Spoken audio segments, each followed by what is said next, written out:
Okay, let's get started with the final afternoon session. Somebody asked me, by the way, about the publications from this plenary because the presentations have just been so interesting, and I know all the speakers on the panel, and I've seen them speak in the past, so you're going to be just have a very enjoyable time with this panel as well. We will post the slides online, and also there'll be an archive tape. As we move forward with the big study that we're doing on the general topic of climate policy in the U.S., those materials will be published in May, and I invite you all to come back. You'll get an invitation. We'll have a big capstone conference on OTC week in May. We will have more materials on this subject and broader range of topics as well. So it's with great pleasure that I introduce our moderator today. For those of you who don't know much about our Energy Forum, we have a membership group that supports the research here at the Baker Institute, and traditionally we've been we started with the majors, and then we sort of expanded to the independents, and then we got kind of innovative and brought in some people from the financial community and Accenture who could sort of give us a little bit more strength in helping us with our analysis and discussion and conferences, and Baker Bots to help us with the understanding the legal issues that arise. And when we're getting ready to do this study, we had the idea that we need to expand out into the electricity industry, and indeed we needed to get some partner or member from the renewable energy business. And luckily for us, Horizon Wind Energy was very positively inclined. And after they came to the first set of meetings, Antonio Coutinho, who is going to lead this session, and his group, invited us to come to Horizon Wind for a tour. And we were amazed. We thought we knew a lot about wind. We learned a tremendous amount about the technology and computer supervision of wind that we really didn't understand or didn't know before. And also Horizon Wind is owned by Energias de Portugal, and I hate to say it, but bringing in that European perspective really broadened our minds. So we've really enjoyed working with Horizon on this project, and so it's really a great honor to invite Antonio to start our session. Okay, good afternoon. Thank you, Amy, for your kind words. It's with great pleasure that we are here. I think the topics are really interesting, and I think that the panel that we have here has a lot to say, and will close very well this session. So, sorry, before that, sorry. So try to go back. I'm sorry about that. Okay, try to go back to 1990. Okay, and imagine that someone will tell you that in 2010 you will be able to communicate with anyone in the world through voice, video, and instant messages. That you can access 30 billion pages of information instantaneously. That you know where you are, where to go, how to go, and you can actually see where you are from a satellite, and you can see the street view. That you can hear all the music that you have in your library, that you can play a lot of fun games, you can see short videos, and the equipment that you use for this costs $300 and does not weigh more than 4.8 ounces and is around 4.5 inches by 2.4. I'm talking about an iPod. Would you believe on this in 1990? Well, just 20 years have passed. Now, probably in 2000, you would feel, if someone will tell you this, you would see that it's possible, but it would seem to be far away, a lot far away than 2010, 2015, probably 2020. Well, things really go really fast on technology. Now, let's think about the electricity sector. Now, in 1990, people have projected the growth of demand to 2010. They were about right. And coal and gas will fill up the needs. When you go to 2000, they have just done the same thing. They missed a little bit on the renewable side. Renewables are 4 times larger than they were expecting, but basically the equation was the same. So when we think the parallel between the two sectors, you wonder, when is this continuity going to end? The continuity that we see in the electricity sector. Is 2020 going to be a 2010 plus something? 2030 will be a 2010 plus something? Or we are going to see technology breaking the current paradigms of the electricity sector. So let me share some of the thoughts and some information and to help you to get your own view. And let's start by the generation options. So basically you have nuclear, coal, CCGTs, gas, wind and solar. So let's go to the big numbers on each of these technologies. So nuclear costs you about 4 to 6 million per megawatt, about 4 billion per plant, has a 40 to 60 year life and takes about 10 years to build and permit and so on. And currently, because there is not much experience on nuclear, the cost is really unknown and it's really hard to finance. Now let's think about coal. You have about 2.7 million per megawatt, which gives you around 2 billion per plant. It has 40 years of life, useful life, and about 5 to 7 years to build it. Now the problem that you have here is that currently the most common technology that you have is pulverized coal, although supercritical and so on, but it's pulverized coal. And you know that probably the right technology for later on to do carbon capture is probably IGCC. So you know that there is a technology obsolescence and some environmental risk on coal. Then you have CCGTs, 1.1 million per megawatt, 500 million per piece, 25 to 30 years useful life, and 2 to 3 years to build. A little volatile prices, particularly in Europe, that generates some energy dependence, but not in US. Then you have wind, about 2 million per megawatt, about 200 million per plant, 20 to 25 years of life, and 2 to 3 years to build. More than to build is to permit, to develop the project and so on. To build actually is around 5 months. But it has a problem that is intermittent and is more off-peak based. Last, you have solar. This is a little bit expensive because it costs 4 million per megawatt, mega projects, and residential is about 6 million per megawatt. Has about 20 years of life and 2 to 3 years to build the mega projects and 1 month to build in your roof.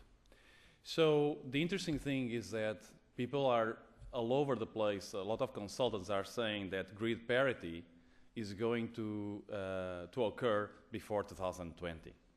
So what do we see as common denominators across these old technologies? So what we see is that the investment per unit goes down significantly from 4 billion plus to a couple of $1,000 if you put in your roof. It's a lot more easy to finance if you are doing a couple of 1,000 megawatts with a lot of customers. The time to market is significantly lower as you go down these options. The payback is also shorter. The permitting risk is a lot smaller, and also the market risk is a lot smaller. So when you look to these, you would say that, and I'm not talking about any policies, anything at all. What I'm saying is that from a business standpoint, it's a lot easier to go on the technologies on the low side of the slide than the technologies on the up side of the slide. Let's not forget that nuclear and coal with CCS, to make them viable, you need the cap and trade mechanism that shows the benefits of those technologies. So when you look to the IEA Energy Outlook report, you can see what are the projections that they are doing in terms of capacity between 2008, 2020, and 2021 and 2030. The interesting thing here is that they have a business as usual scenario and a 450 ppm scenario, which means that the temperatures won't rise more than 2 degrees Celsius over the pre-industrial levels. So the interesting thing that you can see here is that the growth of wind and solar are the biggest ones in either of the cases. They don't change that significantly. So instead of having wind growing at 8.3, it grows at 9.4. Instead of solar growing at 15.3, it grows at 17.7. Now, the interesting thing comes on the other technologies, because you see nuclear, the only thing that it gets with CO2 is from 1.1 to 2.2. And then you see coal reducing significantly at the expense of nuclear and probably at the expense of gas. And an interesting point out of this, out of growth, has to do with the technology costs of each of these options. One thing called the experience curve effect, which is something that was started by Boston Consulting Group in the 60s, and has been used since then in a lot of applications, business applications, that has to do that as, and this is very, very intuitive, is that when I do things, the second time I do one thing, I will do a lot faster. And so whenever the cumulative output of anything doubles, you tend to reduce your unit cost by a given amount. And what has been found out is that this amount tends to be the same in any given technology. So now what you can see here is that the different technologies, they have different slopes, okay? So if you have higher growth on one technology than the other, the reduction cost is a lot bigger. So let me illustrate this with solar. So you can see on the graph on your left, you can see just the annual megawatts installed on solar, and it's just incredible. That slope is exponential, right? But the more interesting thing is that in 2008 the number is actually 6. So see how exponential is the growth. If you go to the slide, to the graph on your right, you see how the costs have been coming down as you increase the total output of solar panels. Now, 2009, just to let you know, 2009, the panels have dropped about 40% on unit cost. Now, maybe that part of it was a little bit of over capacity. Some of it had to do with economic slowdown, but 40% is 40%. So you won't strange when people are beginning to see that distributed solar will get grid parity in US and in Europe until 2020. But also the centralized renewables, they are also reducing their cost as the installed capacity is growing. So the interesting thing, and we talked about a lot of how much the administration can help on developing technologies and so on. From now it's more a personal view, it's really difficult when politicians choose technologies. History has shown that not always is a good idea. But what is important is that if policies create demand, then the market can figure out what is the best solution. So if you create demand, you will align businesses and markets to address that demand, and then technology and innovation can occur, and technology is developed, and as the output increases, you will get the cost reduction. So this good cycle is what is all about, and it has been very well described by IEA in a paper that they have produced some years ago. And this is a lot what is behind some of the policies in Europe. Now, one of the interesting things until now is that the energy equation has been solved always through the supply side. Now, for the first time, where we are seeing the energy equation begin to be solved by the demand side. And let me illustrate just three things, which is a smart grid, energy efficiency, and electric cars. And they are to much extent very well combined. So smart grid, we heard people talking about this not long ago, but enables participation of demand in the market, give better price signaling and cost allocation of behaviors, better use of installed generation and wires capacity, and brings intelligence to a two-way network. Now, energy efficiency is a very interesting thing because it's just a new paradigm, because energy efficiency is the low-cost energy resource. So instead of building it, let's save it, and we get the same energy resource. So new technologies, there are new technologies and standards that have actually negative costs, so you should do it no matter what. But although the opportunity is very big, people think that when opportunities are very big, things are easy. They are not easy. So it takes a lot more time than the opportunity hints. And one of the reasons for that is that a lot of this has to do with retrofitting the things or new adoption of appliances, new adoption of building codes, and so on. It takes time. So, but the good thing is that you have direct reductions in emissions levels and also reduces your energy dependence, particularly in this case in Europe. Now, electric cars are the next interesting thing. How many of you have heard about electric cars 1 year ago? People were not talking about, okay, some of you, sorry, but people were not talking about electric cars. 2 years ago, people were not talking at all about this. Now, electric cars, and we are now seeing a lot of brands bringing electric cars to the market. You are beginning seeing a lot of cities deploying infrastructure build-out that, quite frankly, is very easy. I was amazed once that I went to Lisbon, and suddenly I saw a charger near the utility and say, what is this? And it was really easy to build because the lines are already there. So the interesting thing about the electric cars is that distributed storage is a game changer. The key element, what makes the electricity sector so different from everything else, is that you are producing the same quantity that you are consuming at the same time, instantaneously.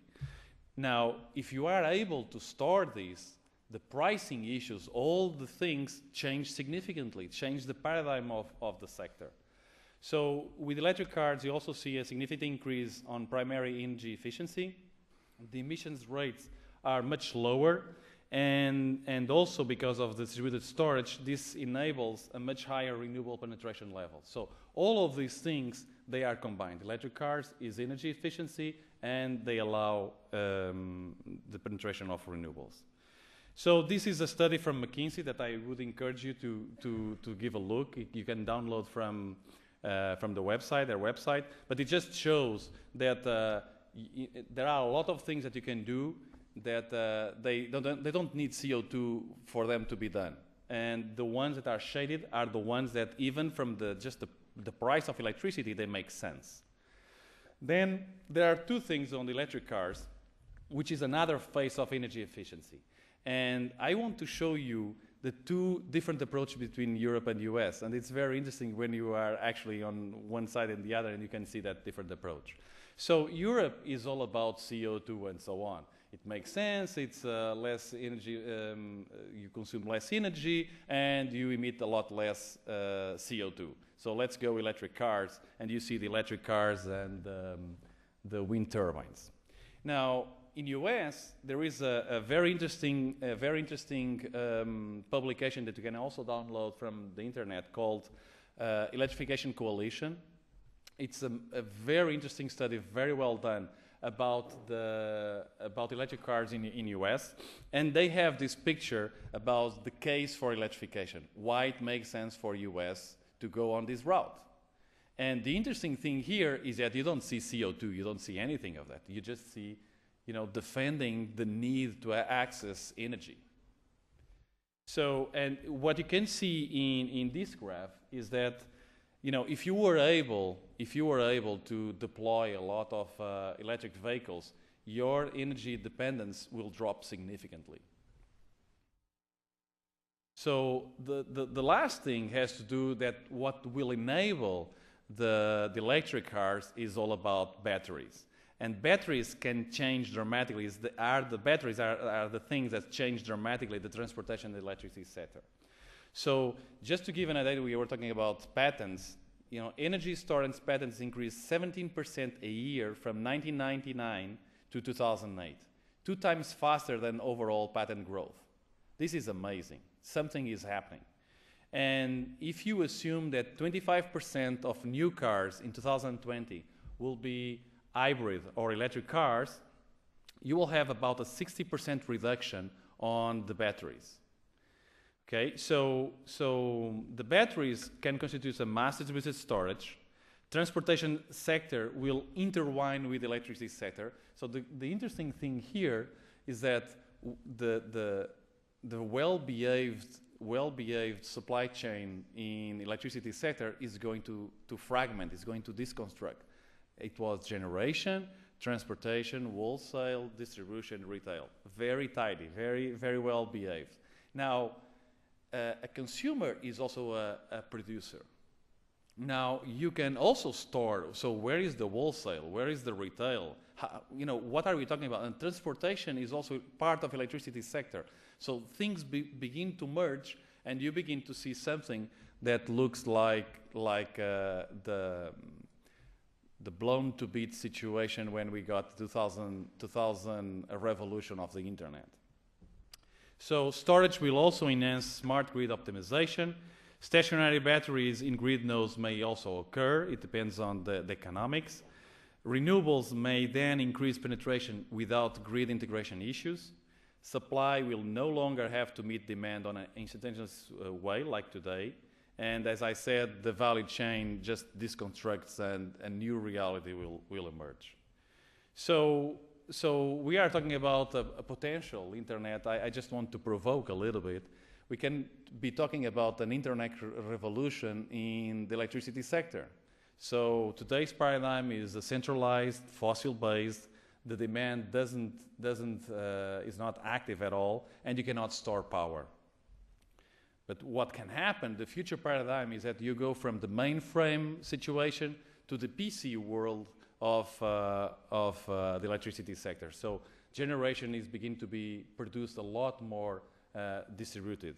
So in that case, it will be more renewable based, and you will see demand being much more active on when and how to consume and what to consume. And then you begin also to see mass distributed storage. Thank you.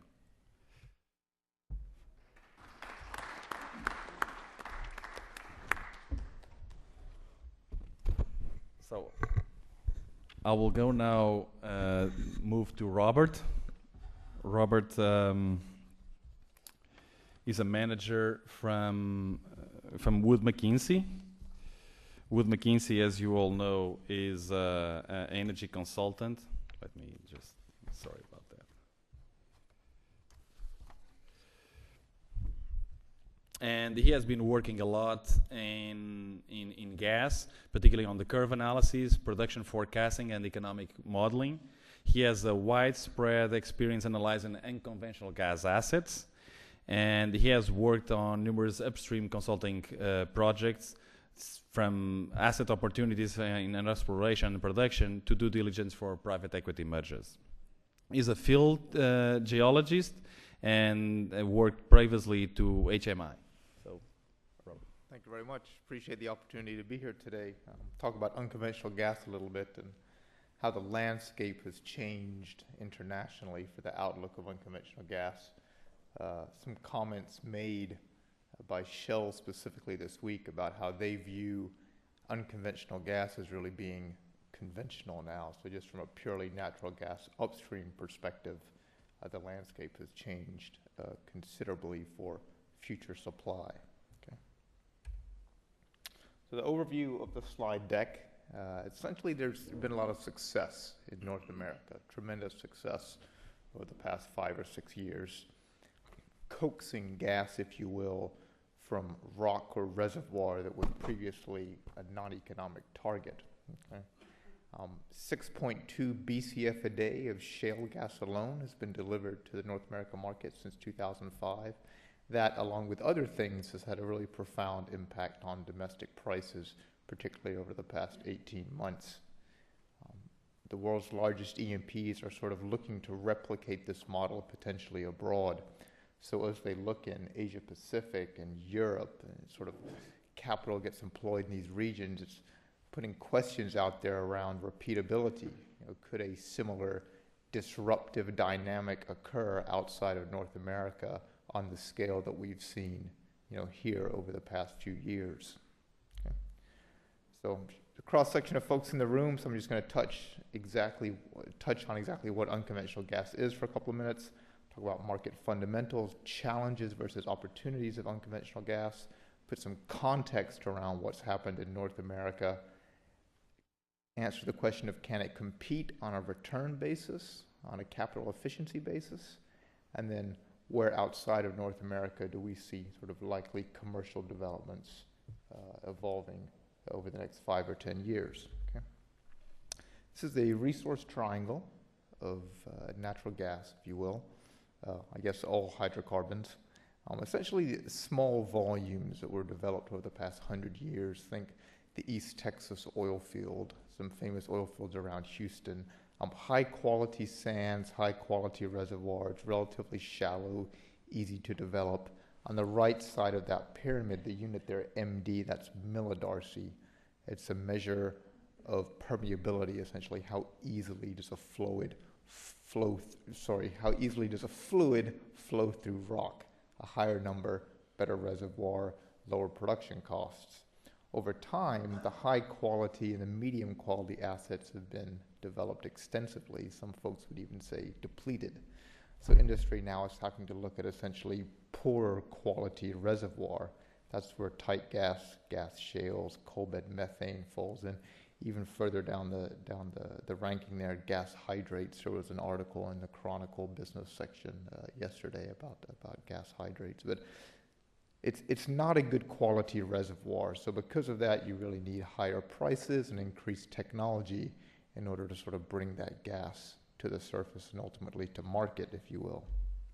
It's a graphic borrowed from BG, very illustrative, essentially showing that a shale gas play at the bottom there in brown is a lot deeper. You could imagine just drilling costs being higher, requiring a higher market price to sort of justify that investment.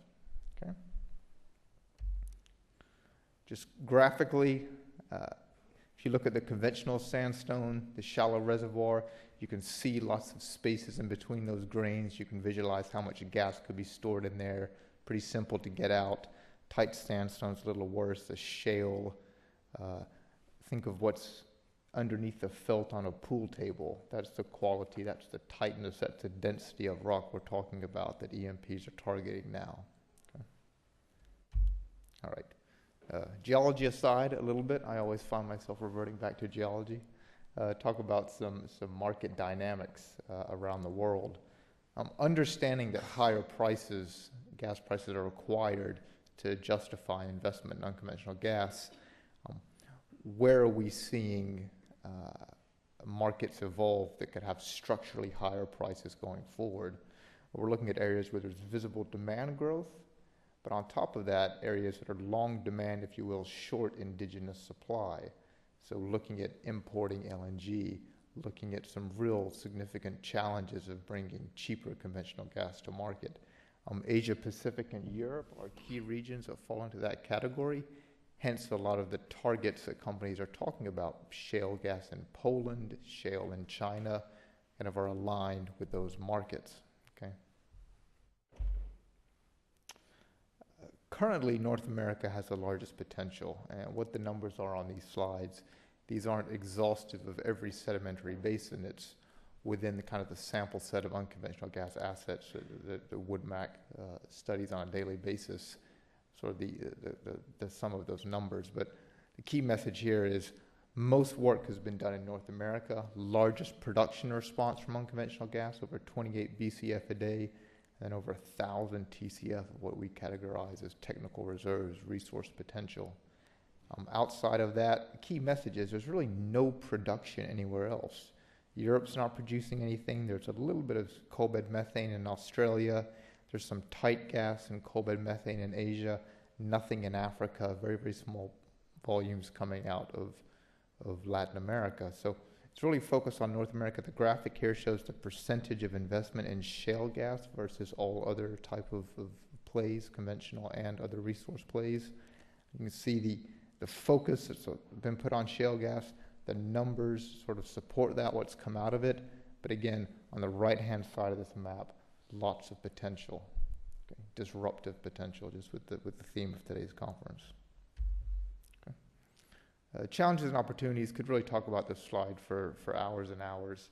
On the opportunities slide in North America, huge reserves, huge resource numbers, multi-TCF, even for small private companies, essentially swimming in gas once the technology has been developed to sort of coax it out of these extremely tight, challenging reservoirs.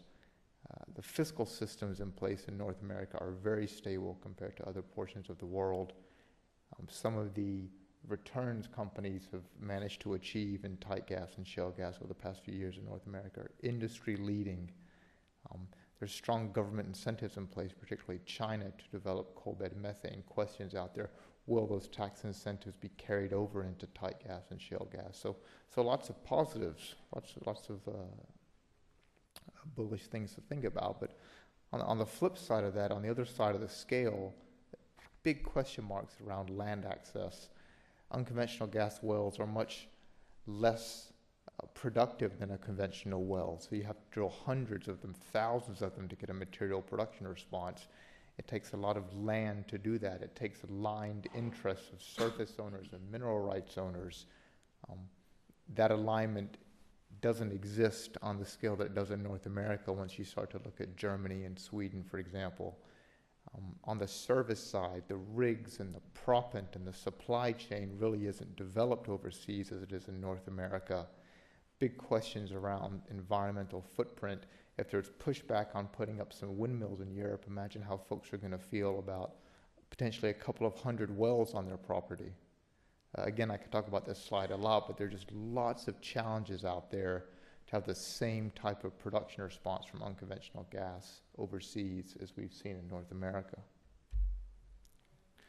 Put some numbers around North America a little bit. This is natural gas production by resource type, the graphic on the upper right-hand side. Start to see with sort of structurally higher prices, 2005 when gas sort of got up to $8, $10, even $13 an MCF. That was a catalyst to really get the shale plays going, get the tight gas motor really ramped up. Companies like Chesapeake Energy and XTO and Devon had significant successes there. And then forecasts from the shale plays going forward, the Barnett Shale up around Fort Worth, sort of the leading shale. It's been the largest shale contributor to supply to date. But there's some other shale plays out there that we forecast to be even larger than the Barnett, the Haynesville in North Louisiana, the Marcellus Shale in Pennsylvania. So tremendous opportunity to grow production in North America, and that sort of leads to the question of, can that happen overseas? Right? From an economic standpoint, now we see a lot of companies have exposure to unconventional gas in their portfolio. ExxonMobil and XTO doing a deal. BG, British Gas, getting involved now on a larger scale. ENI, Statoil, Hydro, Total. These are companies that could invest in unconventional gas or world-class offshore targets, if you will, Gulf of Mexico, Nigeria, Norway. When you look at the unit cost metrics for unconventional gas versus some of these conventional basins, unconventional gas is extremely competitive now. It wasn't 5 years ago, but the advancements that have been made in fracking and well stimulation and drilling speed, drilling into these very challenging formations has really driven the cost down. So companies now have the optionality to look at unconventional gas as a rational investment, where it was more sort of a science project, if you will, 5 or 8 years ago. Some more numbers around impact on North America. So the graphic on the right, this is Wood Mackenzie's forecast for LNG imports. Right? We didn't see the unconventional gas story panning out as aggressively as it did. I don't think anyone did. So if you look at our 2005 view for future imports and 2006 views, 7, 8, 9, the message is it just ratcheted down and down and down and down. So less of a call on LNG around the theme of sort of disrupting supply, and companies that thought that they could bring multi-BCF a day into a short North America market. The dynamics really aren't unfolding in that sense. So outside of North America, where the LNG graphic really proves that there has been an impact on the market, where do we see international gas happening outside of the lower 48 in Canada, if you will, and in what progression? Shale gas and tight gas and CBM, those types of reservoirs aren't confined to just North America. Shale is the most common type of sedimentary rock in the world. So there's massive shale basins everywhere around the globe. So where could the next likely targets be? Where could the next supply response be? We see Canada coming on. I'm not sure if 5 years is the perfect number, but we've used 5, 10, and 15 in this graphic. Place like the Horn River Shale, the Utica Shale, Montney Tight Gas, Montney Shale, quite a bit of government support in Canada. Some of the companies that have been successful in the lower 48 are also operating in Canada. After Canada, actually, we see China in 5 to 10 years. China has really supported development of coal bed methane with some extremely aggressive tax credits and incentives for producers there. CBM can be sold into the open market at sort of market prices as opposed to a suppressed, lower regulated price. Big questions around government support in China. Right? This is a country that moved 5 million people to build a Three Gorges Dam. They've written CBM initiatives into their latest 5-year plan. How much will they decide to get behind shale gas? We could see them providing a lot more support than some of the other countries that we track. From a science perspective, the sedimentary basins in China are more similar to the ones in North America than some of the basins in Europe. After China, we actually see potentially Europe and India, other parts of Southeast Asia being impacted by unconventional gas. Lots of exploration work going on in Europe now, but questions around the subsurface. What do some of the basins look like? What's the carbonate versus silica content, to get into the science a little bit more? There's some big questions around land access in Europe as well that we think slows it down a little bit. We definitely don't want to rule out what's going on in Algeria and some hot shales there. Chesapeake and Statoil and Sasol are looking at the Karoo Basin in South Africa. Apache has a program in Argentina looking at tight gas there. That has the potential to expand. So as we get further and further and further out, although we don't see a response maybe as aggressive and as compressed as we saw in North America as far as how fast production could grow, these are all areas where additional BCF a day of gas could hit the market, altering global LNG flows, altering the call on new piped gas from Russia, for example. So just to leave you with a few closing thoughts, could these be some headlines of the future? I've heard numerous colleagues of mine joke about if you would have got up in front of the Dallas or the Fort Worth Geological Society 5 years ago and said, the Barnett Shale is going to produce 5 BCF a day, they would have just politely asked you to exit, sort of stage left. So just to throw a couple of sort of comical, maybe not comical questions and potential headlines up there. Could Canadian shale gas hit 3 BCF a day? Could Indonesia export the first CBM or coal seam gas to LNG? Could a lot of the North America independents break their business model and go overseas and look at China assets? European import infrastructure plans are impacted again. Are they going to have to call on Russian gas as much? So lots of potential out there. The science has been proven in North America. There's some strong demand signals elsewhere in the world. There's some questions operationally about when it will happen, but lots of variables in play that could disrupt what folks thought the global gas market would look like a few years ago. So those are my comments on unconventional gas, and I think we're doing questions at the end, so thank you very much.